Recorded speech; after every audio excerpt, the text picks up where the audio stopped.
చెర్లో ఉన్న చాకిరేవో బండనేనట, గుళ్ళో ఉన్న అమ్మవారి బొమ్మ నీవట.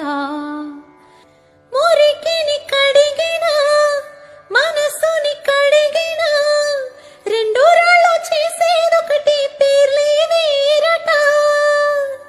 అవునో కాదో తెలియదు కానీ నువ్వు చెబుతుంటే అవునంట.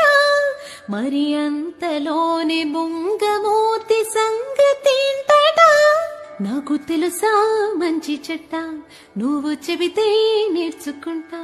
నేను నమ్మినా